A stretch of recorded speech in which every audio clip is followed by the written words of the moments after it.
परिवार के साथ एक छोटे से गांव में रहा करता था। वो गांव-गांव जाकर चूड़ियां बेचता और इस काम से ही उसके घर का खर्चा चलता।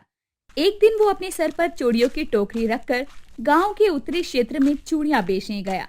वहां के लोग काफी ज्यादा अमीर और रईस थे। मुरली को लगा कि वो उस क्षेत्र में चूड़ियां बेचेगा तो उसे ज्यादा पैसे मिलेंगे।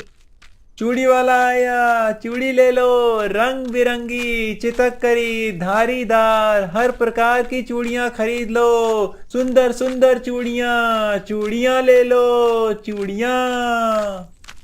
मुरली की आवाज सुनकर बड़े बड़े घरों की बहू बेटियां चूड़ियां देखने के लिए निकली और वो एक साथ इकट्ठा होकर मुरली को घेर लेती हैं।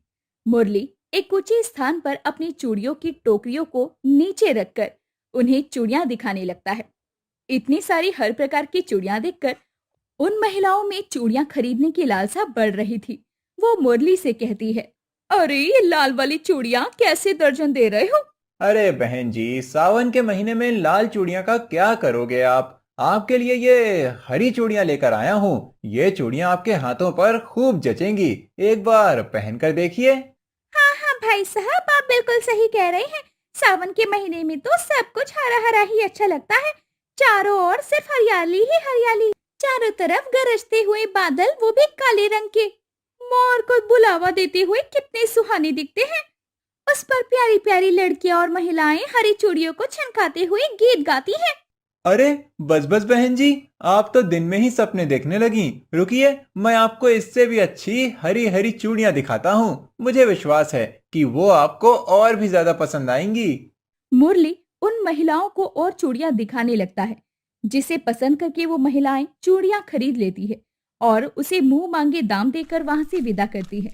मुरली घर जाते जाते मन में सोच रहा था, आज तो मेरी लॉटरी लग गई। मेरी सारी चूड़ियां बिक गईं और मुझे पैसे भी ज्यादा मिल गए। जब मैं ये पैसे संध्या को दूंगा तो वो बहुत खुश हो जाएगी और आज शाम के खाने पर बढ़िया पकवान बनाने के लिए भी कहूंगा। आखिर खुशी का समय है। मेरी सारी चूड़ियां बिक जाने के बाद तो मानो मैं अमीर ही बन गया। मुरली की आज की अच्छी कमाई हो चुकी थी, लेकिन शायद उसकी किस्मत को कुछ और ही मंजूर था। मुरली रास्ते पर अपने ख्याली पुलाव पकाते हुए जा रहा था। तभी उसे रास्ते में कुछ गुंडे मिलते हैं, जो कि मुरली को पकड़ लेते हैं और एक गुंडा मुरली की गर्दन पर चाकू रखते हुए बोला, तेरे पास जो भी धन दौलत है वो सब मेरे हवाले कर दे, नहीं तो तुझे अपनी जान गंवानी पड़ सकती है। अगर तूने कोई भी चालाकी की तो तू सीधा ऊपर जाएगा। इसकी अच्छे से तलाशी लो और जो भी मिल जाए उसे अपने पास रखकर इसे छोड़ दो।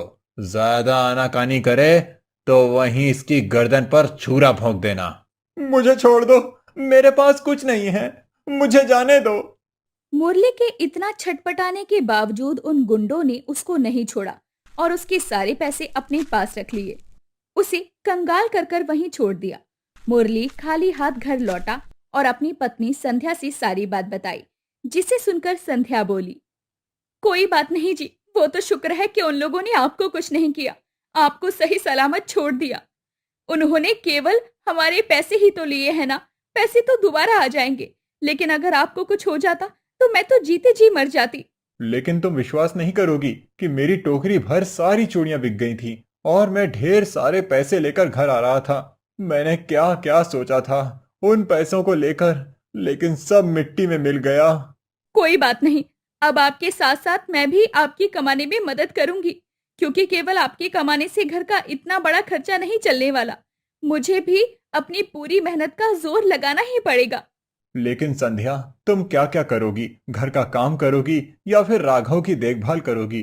पहले ही तुम पर इतना ज्यादा काम का बोझ है और अब तुम ये कह रही हो कि तुम भी चूड़ियां बेचने जाया करोगी। वो सब आप मुझ पर छोड़ दीजिए। मैं तो कहती हूँ आप ये चूड़ी बेचना छोड़ दीजिए और कोई दूसरा काम करके इससे ज्यादा पैसे कमाइए, ताकि घर गृहस्थी चलाने में थोड़ी आसानी हो। हमारा बेटा भी अब बड़ा हो रहा है, दिनों दिन उसकी पढ़ाई का खर्चा भी बढ़ता जा रहा है। हाँ संध्या, ये बात तो तुमने ठीक कही। मैं चूड़ियों की बजाय किसी मेहनत मजदूरी से ज्यादा पैसे कमा सकता हूँ। मैं कल ही सुबह जमींदार के घर जाऊंगा और उनसे काम की बातचीत करूंगा। अगली सुबह मुरली जमींदार के पास जाता है और जमींदार से काम की बात करता है। जमींदार के पास बहुत सारे खेत थे, जिनमें काम करने के लिए उसे मजदूर चाहिए थे। उसने मुरली को अपने खेतों में काम करने के लिए भेज दिया। इधर मुरली की जगह संध्या चूड़ी बेचने लगती है। वो पहले दिन से खूब मन लगाकर अपनी चूड़ियां बेचने का काम करती है और आवाज लगा लगा कर चूड़ियां लेने के लिए सबको बुलाती है। कुछ औरतों ने उसकी आवाज सुनी। वो औरतें संध्या के पास आकर बोली, अरे बहन जी, ये चूड़ियां कैसे दर्जन दी है? 20 रुपए दर्जन। बाजार से भी कम दाम में आपके लिए मैं चूड़ियां लेकर आई हूँ। और बाजार की चूड़ियां इतनी ज्यादा सुंदर नहीं होती जितनी कि मेरी चूड़ियां सुंदर है। चाहे तो आप आजमा कर देख लीजिए। लेकिन आप तो बहुत महंगे दाम बता रही हो। बाजार में तो केवल 15 रुपए दर्जन ही चूड़ियां बिक रही हैं। अगर आपको 15 रुपए दर्जन चूड़ियां देनी है तो दीजिए, वरना यहाँ से आगे बढ़िए। अरे अरे बहन जी, आप चूड़ियों की गुणवत्ता तो देखिए। 2-4 रुपए ही तो बचते हैं और आप ऐसा कर रही हैं। अगर हम खरीद के दाम पर आपको चूड़ियां बेचेंगे तो हमारा घर कैसे चलेगा बहन जी? आप भी तो सोचिए ना। सारे विक्रेता ऐसा ही कहते हैं ताकि उन्हें अच्छा खासा मुनाफा हो, लेकिन हम जैसे गरीब ग्राहकों का क्या? चलो ठीक है, ज्यादा से ज्यादा मैं 17 रुपए दर्जन ही चूड़ियां खरीदूंगी। अब मैं इसे ज्यादा पैसे बढ़ाकर नहीं दे सकती। ठीक है, आप मुझसे 17 रुपए दर्जन ही चूड़ियां ले लेना। और ये जो 3 रुपए का डिस्काउंट आपने इस बहन जी को दिया है, क्या वो डिस्काउंट हमारे लिए भी है? क्यों नहीं बहन जी, मेरे लिए तो सारी बहनें एक समान हैं। आप भी 17 रुपए दर्जन चूड़ियां ले सकती हैं। वैसे तो मैं 2-3 दर्जन चूड़ियां लूंगी, क्योंकि आपकी चूड़ियों में जो बात है वो किसी और की चूड़ियों में नहीं। कितनी सुंदर रंग बिरंगी चूड़ियां हैं, जिसमें अलग अलग डिजाइन की चूड़ियां भी रखी है आपने। वैसे तो हम बहुत कंजूस हैं, लेकिन आपकी चूड़ियां हमें बहुत पसंद आई, इसलिए मैं आपको पूरे पैसे दूंगी। जी धन्यवाद आपका। संध्या उन महिलाओं से पैसे लेकर अपने पास रख लेती है और अपनी टोकरी सर पर रखकर फिर से चूड़ियां बेचने लगती है। शाम तक उन चूड़ियों को बेचकर वो घर आ जाती है। अब धीरे धीरे संध्या भी हिसाब बराबर सीख गई थी। अब वो रोजाना चूड़ियां बेचने जाने लगती है। एक दिन जब वो अपने सर पर चूड़ियों की टोकरी रखकर सड़क पार कर रही थी, तभी एक साइकिल वाला आता है और उसे जोर से टक्कर मारकर आगे बढ़ जाता है। टक्कर लगने की वजह से संध्या की टोकरी नीचे गिर जाती है और उसकी सारी चूड़ियां टूट जाती है। वो अपनी टूटी हुई चूड़ियों को देखकर रोने लगती है। हे भगवान, मेरी तो सारी चूड़ियां ही टूट गई। अब मैं क्या करूंगी? इन चूड़ियों के सहारे तो मुझे कुछ पैसे मिल रहे थे, लेकिन अब वो भी नहीं मिलेंगे, तो मेरा गुजारा कैसे होगा? इनका भी काम ठीक से नहीं चल रहा जो वो मुझे नई चूड़ियां ला कर दे दे। आज तो एक भी चूड़ी नहीं बिकी और नुकसान मुझे 10 गुना हो गया। संध्या खाली टोकरी को उठाती है और घर वापस लौटती है।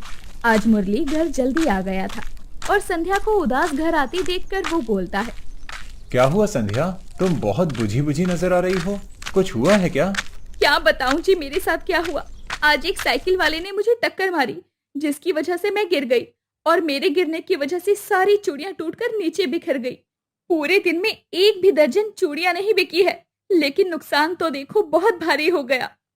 अरे तो क्या हो गया, चूड़ियां ही थी ना, फिर से आ जाएंगी। शुक्र मनाओ, बात सिर्फ चूड़ियों पर ही खत्म हो गई। साइकिल वाले ने अगर तुम्हें जोर से टक्कर मार दी होती तो तुम्हें चोट लग सकती थी। चूड़ियां टूटकर तुम्हारे हाथों और पैरों में चुभ भी सकती थीं। लेकिन नुकसान तो नुकसान होता है ना जी, और उसकी भरपाई तो मुझे कैसे ना कैसे करके करनी ही पड़ेगी। तुम कौन से लाला के यहाँ काम कर रही हो जो तुम्हें जुर्माना देना पड़ेगा? पता है, आज मुझे जमींदार साहब ने तनख्वाह दी है। उन्होंने पूरे 10,000 रुपए दिए हैं। क्या कहा? 10,000? ये तो बहुत अच्छी बात है।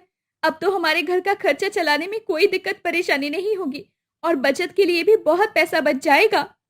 हाँ संध्या, अब मुझे ऐसा लगता है कि हमारे अच्छे दिन दूर नहीं। और तो और, जमींदार साहब ने मेरी ईमानदारी और मेहनत को देखकर मुझे हमेशा के लिए काम पर रख लिया है।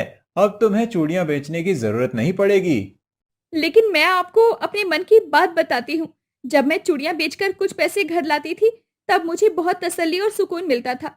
मुझे ऐसा लगता था कि मैं आत्मनिर्भर हो गई हूँ और मैं भी पैसा कमा सकती हूँ, जो कि मेरे अंदर आत्मविश्वास को बढ़ाता था। चूड़ियां बेचने की वजह से मुझे लोगों से बातचीत करने में हिचक नहीं होती थी और तो और मुझे हिसाब करना भी आ गया था। अच्छा, तो ये बात है। तो तुम एक काम करो, अब से तुम घर पर ही चूड़ी बेचने का काम करो। क्योंकि तुम्हें दो पैसे कमाना ही है ना, तो तुम्हें दूसरे तीसरे गांव में जाकर चूड़ियां बेचने की क्या जरूरत है? हाँ, आपने ये बात बिल्कुल सही कही, क्योंकि गांव-गांव जाकर चूड़ियां बेचना थोड़ा मुश्किल है। जिसकी वजह से मैं बहुत बार थक जाया करती थी। लेकिन जब मुझे घर से ही चूड़ियां बेचने का मौका मिलेगा, तो मैं इस काम को, यानी कि इस मौके को गंवाना नहीं चाहूंगी। ठीक है, मैं चूड़ियों के गोदाम से तुम्हारे लिए 100 दर्जन चूड़ियां ले आऊंगा। इतना तो काफी होगा एक महीने के लिए। हाँ हाँ, इतना तो बहुत है। अब संध्या घर से ही चूड़ियां बेचने का काम शुरू कर देती है। अब उसके पास ज्यादा से ज्यादा ग्राहक आने लगे, क्योंकि घर पर वो तसल्ली से बैठकर सभी को चूड़ियां दिखाती और उन्हें पहनाया भी करती, जिस वजह से लोग उससे काफी प्रसन्न थे। वो रोज एक खाट पर चूड़ियों को द्वार पर सजाकर रख देती। ग्राहक उसकी सुंदर सुंदर रंग बिरंगी चूड़ियां देखकर आकर्षित होते और उसके द्वारे पर आकर संध्या से चूड़ियों के दाम भी पूछते। संध्या अब उन्हीं चूड़ियों को बेचकर अच्छा खासा पैसा कमाने लगी थी। धीरे धीरे वो बाजार में अपनी एक पक्की दुकान कर लेती है। इस तरह से उसकी मेहनत और लगन के द्वारा ही ये सब मुमकिन हो पाया था। मुरली और संध्या अब अपनी गरीबी को मिटाकर खुशी खुशी अपना जीवन एक साथ जीते हैं।